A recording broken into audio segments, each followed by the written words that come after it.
प्राचीन भारत।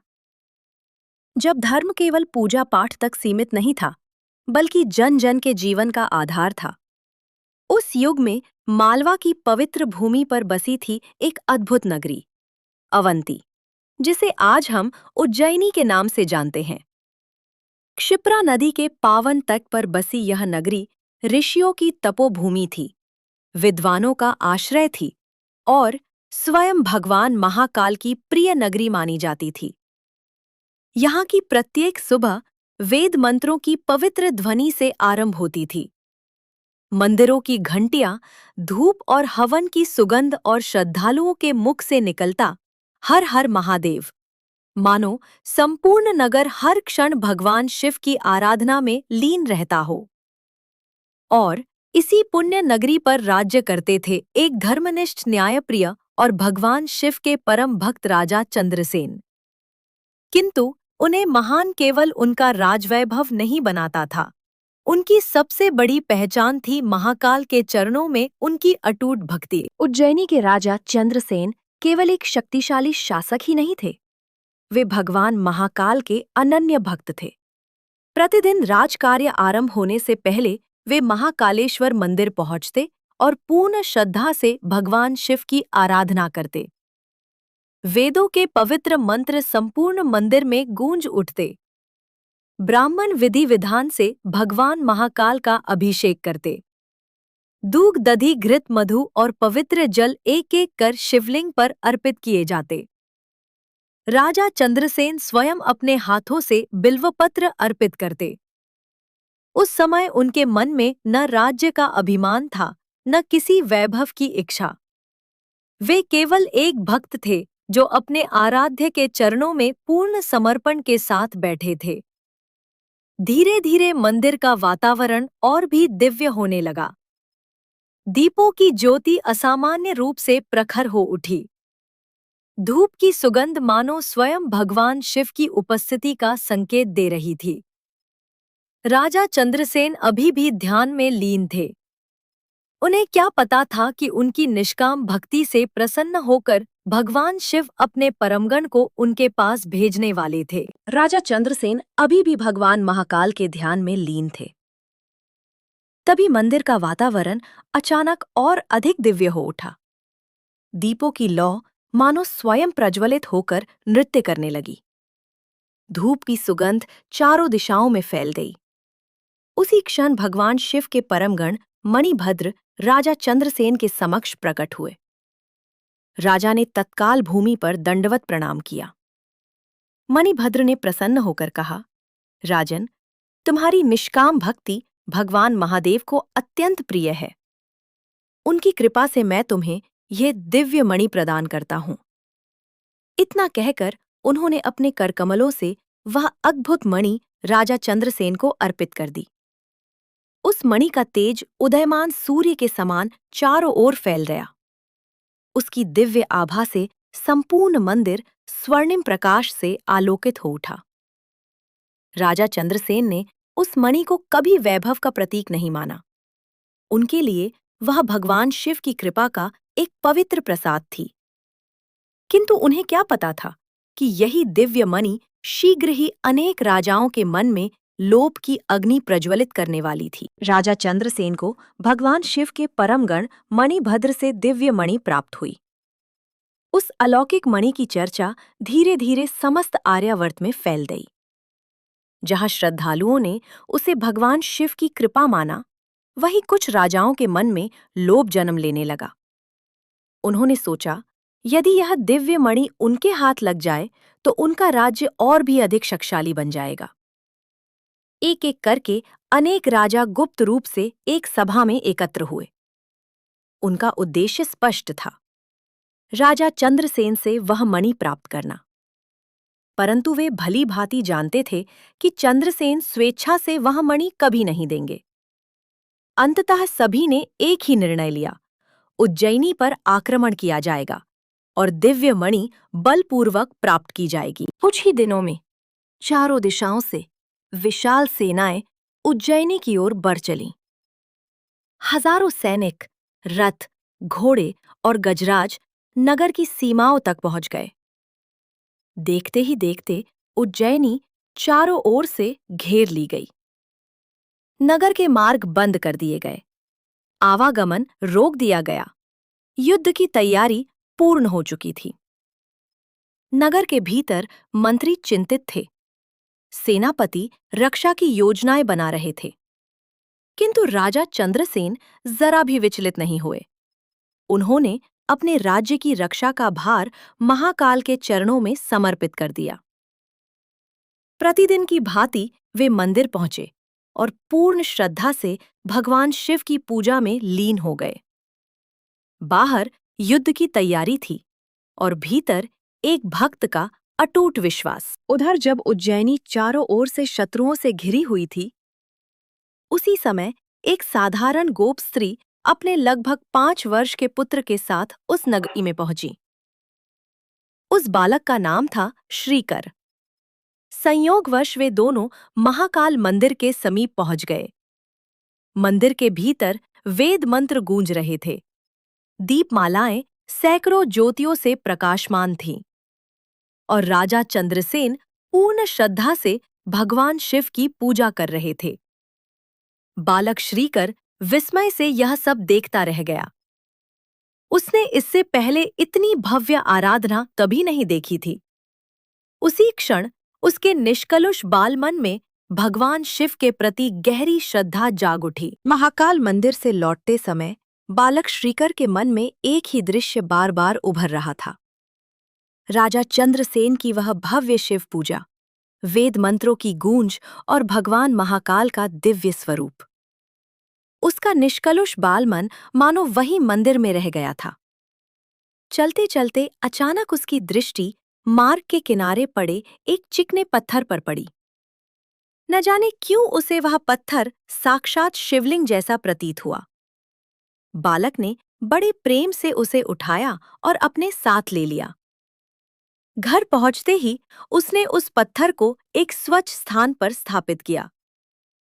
उसके लिए वह अब कोई साधारण पत्थर नहीं था, वह स्वयं भगवान शिव का स्वरूप था। उसने श्रद्धा से अपने छोटे छोटे हाथ जोड़े और मन ही मन प्रार्थना की, हे महादेव, जैसे राजा चंद्रसेन आपकी पूजा करते हैं, वैसे ही मैं भी प्रतिदिन आपकी सेवा करूंगा। उस निष्कपट बालक को न किसी विधि का ज्ञान था, न किसी मंत्र का। वह तो केवल अपने निर्मल हृदय से भगवान शिव को अपना प्रेम अर्पित कर रहा था। उस दिन के बाद बालक श्रीकर का जीवन मानो बदल गया। प्रातःकाल होते ही सबसे पहले वह अपने छोटे से शिवलिंग के पास पहुंच जाता। कभी पास के जल स्रोत से निर्मल जल लाता, कभी छोटे छोटे फूल चुनकर बड़े प्रेम से भगवान शिव को अर्पित करता। उसे पूजा की विधि नहीं आती थी, न ही उसे वेद मंत्रों का ज्ञान था। बिल्वपत्र न मिलने पर वह आसपास के हरे भरे पत्तों को ही श्रद्धापूर्वक अर्पित कर देता। मिट्टी का एक छोटा सा दीपक जलाता और अपनी सामर्थ्य के अनुसार फल या अन्न का थोड़ा सा भाग भगवान को अर्पित करता। फिर दोनों हाथ जोड़कर आंखें बंद कर लेता और अपने महादेव का ध्यान करने लगता। उसके पास न बड़े यज्ञ थे, न बहुमूल्य रत्न और न ही राजा चंद्रसेन जैसा वैभव, किंतु उसके पास एक ऐसी वस्तु थी जो भगवान को सबसे अधिक प्रिय है, निर्मल निष्कपट और पूर्ण समर्पित भक्ति। बालक श्रीकर यह नहीं जानता था कि उसकी यह सरल पूजा शीघ्र ही भगवान महादेव की कृपा का कारण बनने वाली है। कुछ समय बीत गया। दोपहर का समय हो चुका था।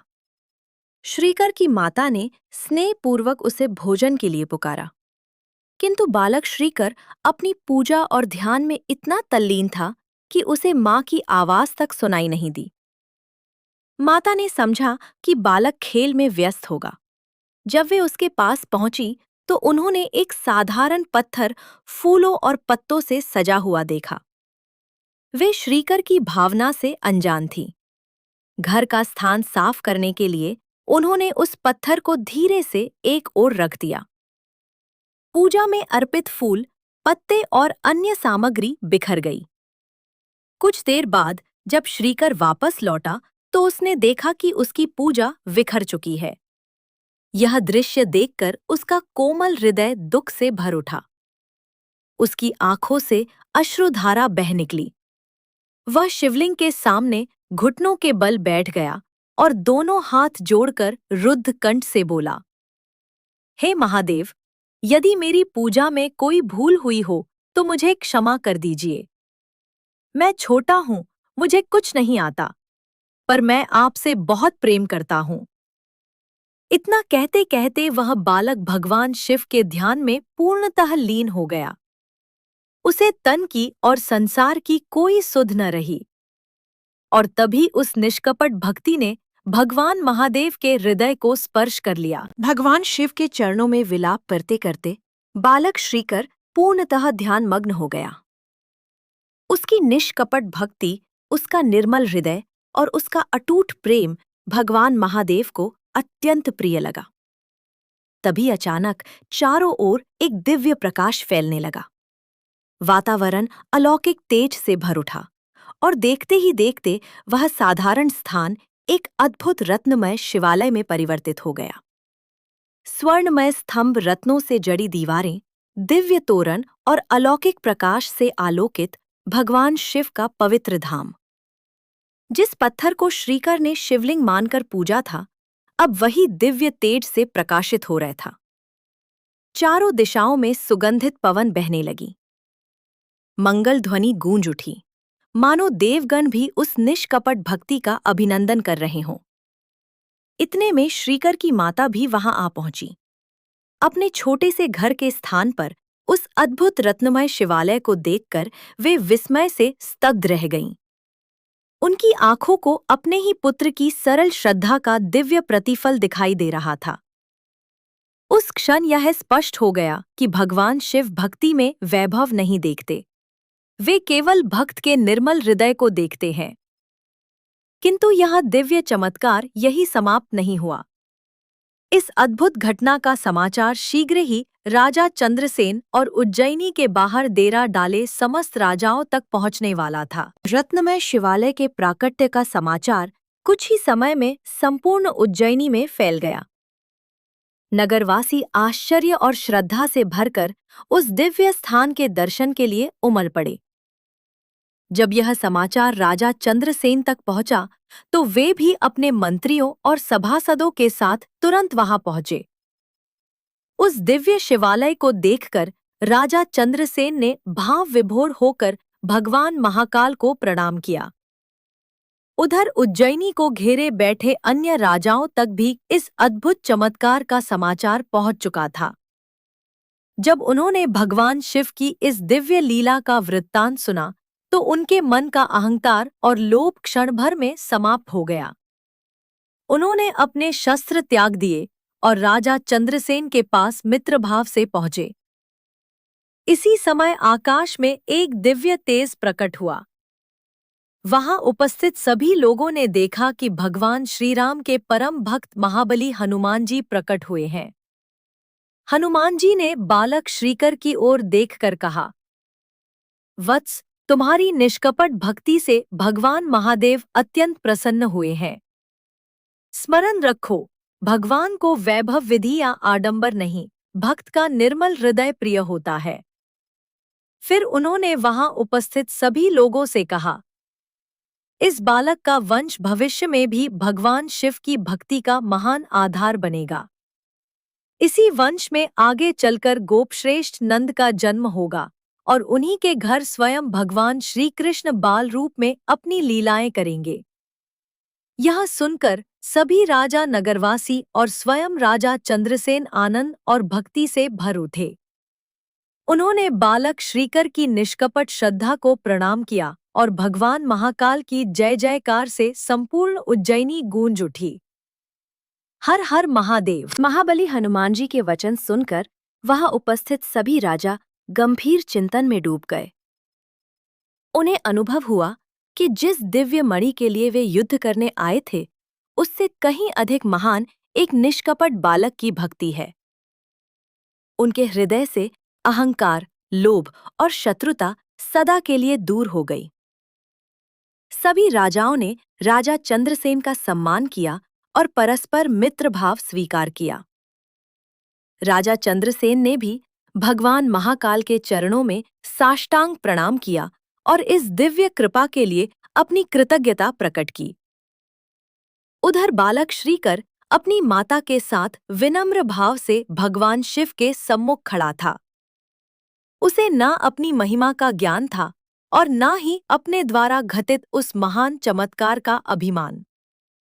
उसका हृदय पहले की भांति केवल अपने महादेव की भक्ति में ही लीन था।